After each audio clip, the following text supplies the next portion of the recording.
First Samuel 1. There was a man from Ramathaim, Zophim, from the hill country of Ephraim. His name was Elkanah. He was the son of Jeroham, the son of Elihu, the son of Tohu, the son of Zuph, an Ephraimite. He had 2 wives. The name of the first was Hannah. The name of the second was Peninnah. Peninnah. Peninnah had children, but Hannah had no children. This man would go up from his city year after year to worship and to sacrifice to the Lord of heaven's armies at Shiloh. It was there that the 2 sons of Eli, Hophni and Phinehas, served as the Lord's priest. The day came and Elkanah sacrificed. Now he used to give meat portions to his wife Peninnah and to all her sons and daughters, but to Hannah he would give a double portion because he loved Hannah. Although the Lord had not enabled her to have children, her rival used to aggravate her to the point of exasperation just to irritate her, since the Lord had not enabled her to have children.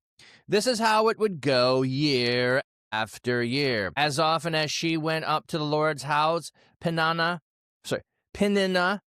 would offend her in that way. So she cried and refused to eat. Then her husband Elkanah said to her, "Why are you crying, and why won't you eat? Why are you so upset? Am I not better to you than 10 sons?"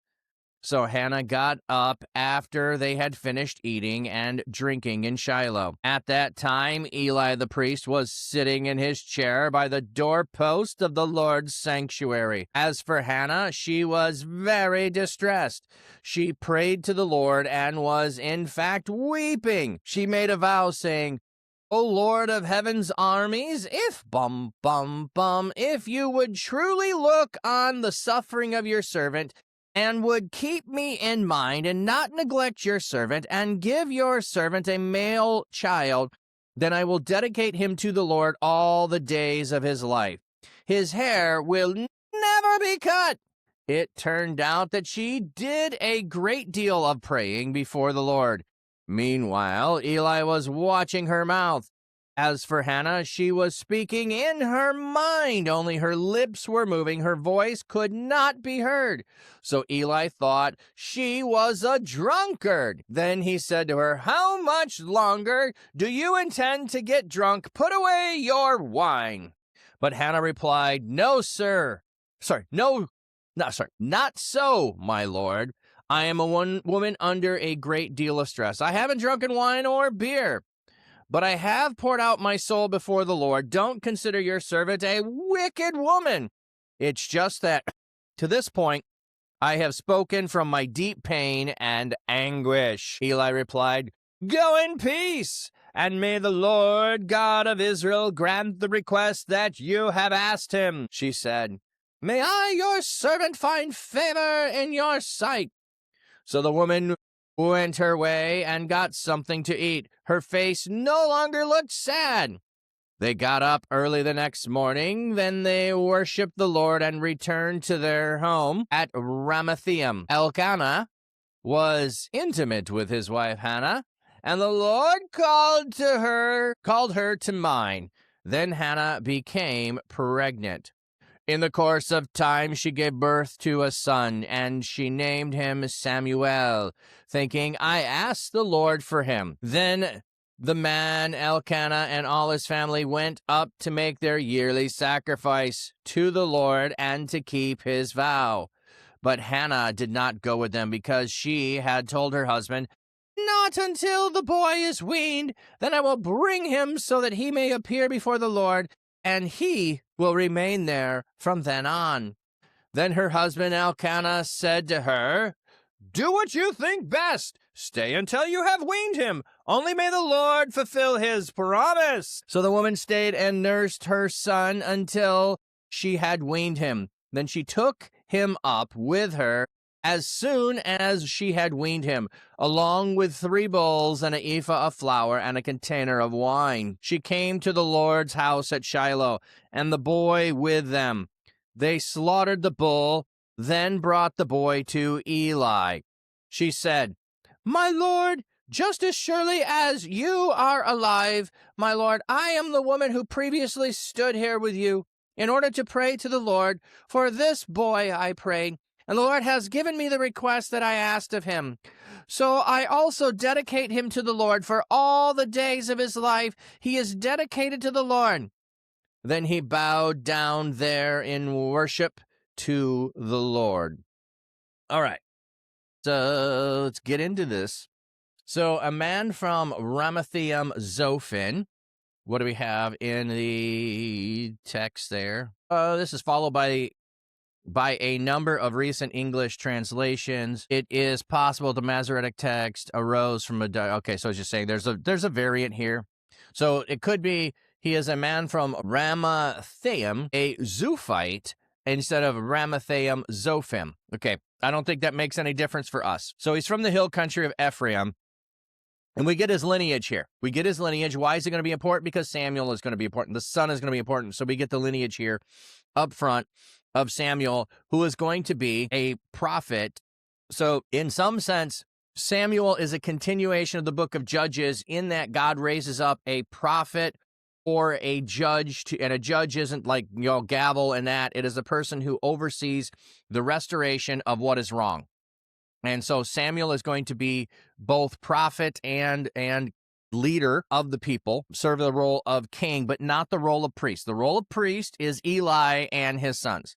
So the man has 2 wives. So let's go look up the wives' names. So we have Hannah and Peninnah. Okay, Elkanah. Okay, so it's God has possessed or God has created. So if you're reading through the genealogy of Samuel, we should look up Samuel in a minute.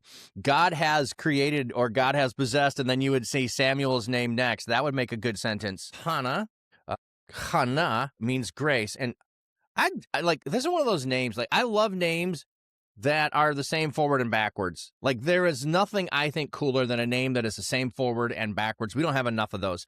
I would have spent time if I was creating names to try to figure that out as much as I could. Peninnah, okay, is Jewel. So his wives are Jewel and Grace. Yes, Bob and Mom and Dad and Nan. Oh, I hadn't thought of Nan. Yes, Bob works. Robert does not. Named him Samuel, saying, because I have asked of the Lord. So Samuel, his name is El. So his father is God has created, his name is El. Isn't that a cool sentence of names there? Yeah, palindrome names. Eve. Oh, I forgot about Eve. Yes, Eve. Okay, so let's get back to the text here. So we have, and this should not be unfamiliar. We have had this situation before. Remember with Jacob. We have a man with 2 wives. One he loves and the other has children. This sounds like the story is starting again. This is like Jacob's story. The man with 2 wives, one he loves and the other has children. We know how poorly that turned out last time. But Elkanah goes up to the temple every year to make offerings. Oh, he is. Now it says once a year. There were 3 festivals in which you were called to go up to the temple. So we don't know which one it is potentially.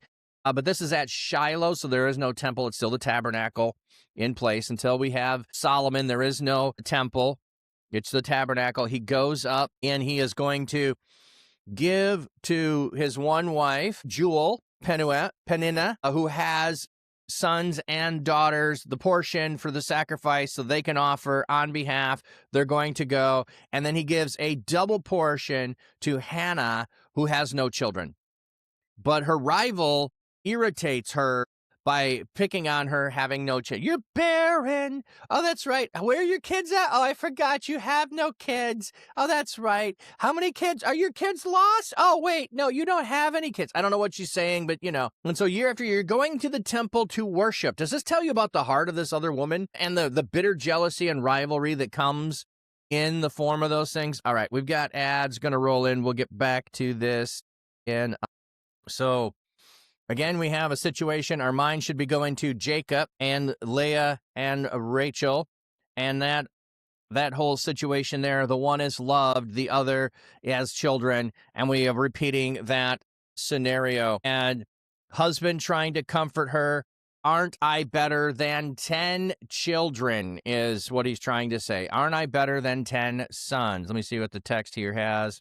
The number 7, the number 10 is sometimes used the Old Testament ideal number, for example. So wouldn't, like, the abundance of sons would be the way of saying that there. The abundance of sons. So, yes, aren't I better than that? So he does get her to get up. They had finished eating and drinking in Shiloh. At that time, Eli the priest is sitting in his chair by the doorpost of the Lord's sanctuary. Is this where he's supposed to be?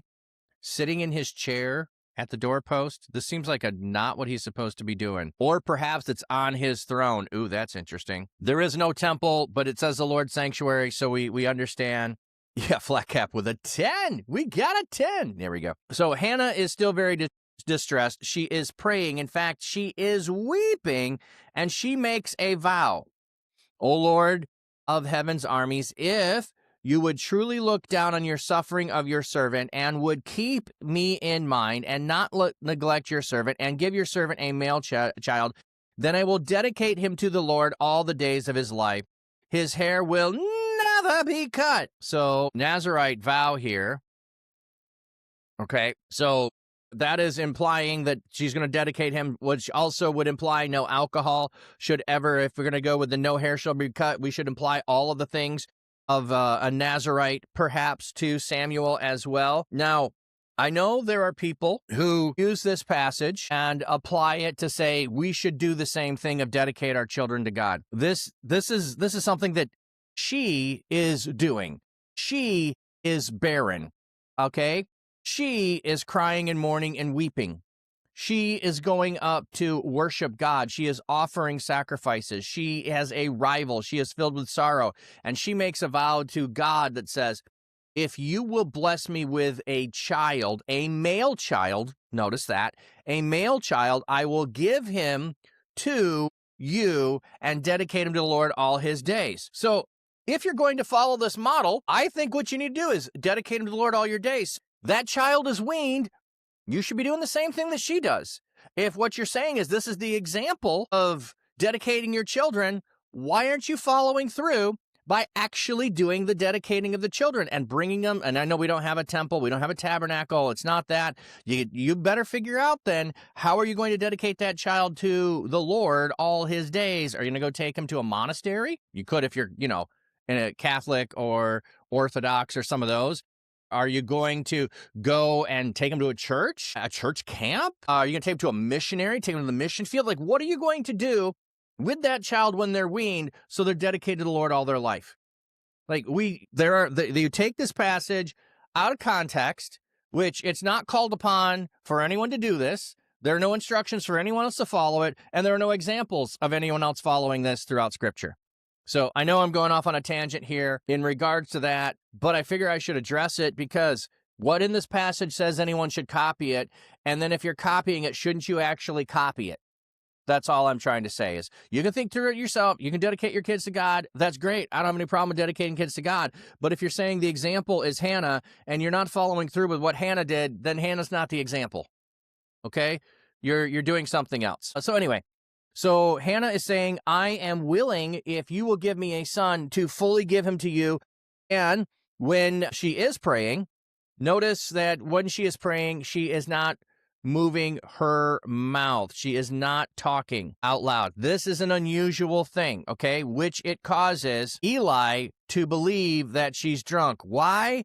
Because you don't pray in your mind. Let me see what we have here in the footnote. We often have silent prayers today. That's not an ancient idea. The Hebrew word lev can refer to seat of motion with the intellect and may be translated as her heart or mind. So yeah, could have been praying in her heart rather than in her mind. Okay. So one of those things, I think her lips are still moving because she is still breathing, or not breathing. She is still saying the words, not vocalizing them, if that makes sense. So I don't know if you've ever done this at a party when it's really loud and you talk across the room to your friend or your significant other and say, it's time to go. It's time to go. You say something like, it's time to go. And they can read your lips. You say it really slow so they can focus on what you're saying and you can be heard without being spoken words. So in that way, I think her lips are moving as she is praying. She is just not breathing the words, but that's we just go, oh, of course she's praying quietly to herself. No. Then we're going, why'd she move her lips? Because she still had to move her lips in order for those words to be spoken. Anyway, I don't want to spend too much time on that, but the ancient idea of a silent prayer, not a reality. That's why Eli jumps to this conclusion of you're drunk because your lips are moving, but I can't hear what you're saying. So she assures him that she is not drunk, that she is just in sorrow and anguish. So he says, well, then I hope God answers your prayer. Go in peace and God answer your prayer. Like, get out of here. Go on your way. You're disturbing the space of it. Maybe it doesn't not go that far, but hey, great. Go on. Good for you. Thank you for coming. Hope you have a wonderful life. Like he's not really invested in her, although he does say, go in peace and may God grant your request. And it's just kind of a polite thing, I think. I don't think he really means it. He's not looking for anything from it. And no, but she responds, and I, your servant, find favor in your sight.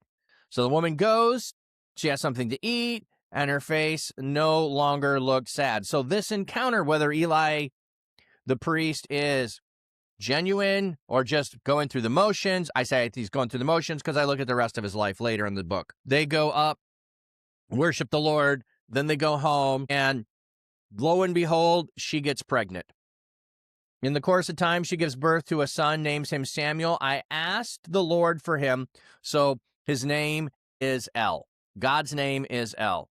The man Elkanah and all his family went up the yearly sacrifice for the Lord and to keep his vow. So he's made a vow. He goes yearly to the Lord to celebrate. And she's like, I can't go with, Hannah says. I've made a vow. I am not going to go up until I appear before the Lord and my son remains there. Okay? This is her plan. This is her dedication. Isn't I'm just going to dedicate him in word and hope it turns out. No, I'm dedicating him to the Lord. I'm going to drop him off with and for the service of the tabernacle so that he can serve the Lord all his days. So as soon as he is weaned, now we might wean kids, at 12 to 18 months, maybe 24 at the longest is where a lot of weaning is happening today. But in ancient times when food could be more scarce, weaning might not happen until like age 4 or 5 would be a common practice that it would happen. I know that seems weird to us today, but that would have been more normal in the past. So don't think of a toddler being dropped off here. Think of a preschooler or a kindergartner being dropped off when she goes to the temple. Tabernacle. I'm going to accidentally keep saying temple. I apologize, but I think you know what I mean. So her husband says, you do what's best and what you think is best. You're the one who has made the vow. So she waited until she was weaned, and then she goes up to Shiloh. Sunshine. So back to Hannah. Hannah has come up to the house of the Lord with the boy.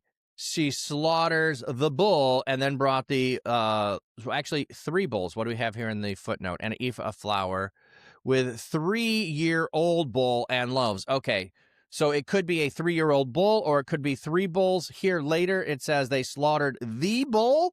So it could have been a 3-year-old bull, which might indicate how old Samuel is. If it's a 3-year-old bull, it might have been that Samuel was 3 years old as well. I don't think he's younger than that. I think he's at least 3, maybe closer to 5. She says, my Lord, just as surely as you are alive, my Lord, I am the woman who previously stood here with you in order to pray. For the boy I prayed, and the Lord has given me my request that I asked of him. So I also dedicated him to the Lord for all the days of his life. He is dedicated to the Lord.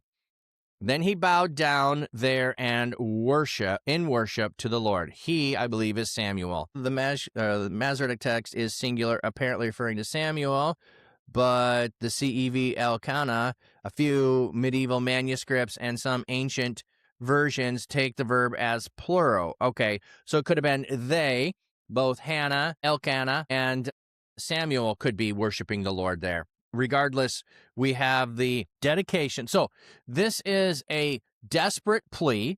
It is a situation that she is filled with sorrow. She prays to God. The priest, Eli, tells her that may God grant your request. And when she was making the request, her plan is to dedicate him all the days of her life, which means you're going to give me a son. I'm going to give him back to you. I will have him for a short while, and I will give him to you. So as soon as he's weaned, she's giving the boy to the work of God. How do you give the boy to the work of God? In this time, it was go to the temple. He's going to work in the temple. He's going to serve there. He's going to grow up in the temple serving the people of God. If you're going to say you're modeling a child dedication after this incident with Hannah and Samuel, I need you to explain to me how you're going to dedicate that child to the work of God. Where are you going to take that boy or girl and dedicate them to God? Now, it's not that you couldn't raise them in your own household and do that, but that doesn't seem to be what most people do with this. It's just, well, we want to dedicate our kid to God and say we're going to raise them in a Christian home. Then do that. You don't need Hannah as an example to say that's what you're basing it on. Nor do I think it makes any sense to base it on Hannah, because no one else in the rest of Scripture ever talks about basing this on. This is an idea that only comes out of the Protestant Reformation. At least as my understanding is. I don't know. I could not find, as I've looked into it, any examples before the Anabaptists doing it in the Protestant Reformation that are doing infant dedication. There's infant baptism, but there's not infant dedication, and infant baptism isn't going to Hannah. So it was kind of like they tried to find a way to justify a different thing to do, and here's the example they found. At least that's my understanding. You can disagree with me. You can do this. I'm just simply saying, think through it. If you absolutely think that this is what you should be doing, why aren't you following through with the dedicating the kid to the service of God their entire life from the time they're weaned? Because I don't see anybody doing that. That's my question.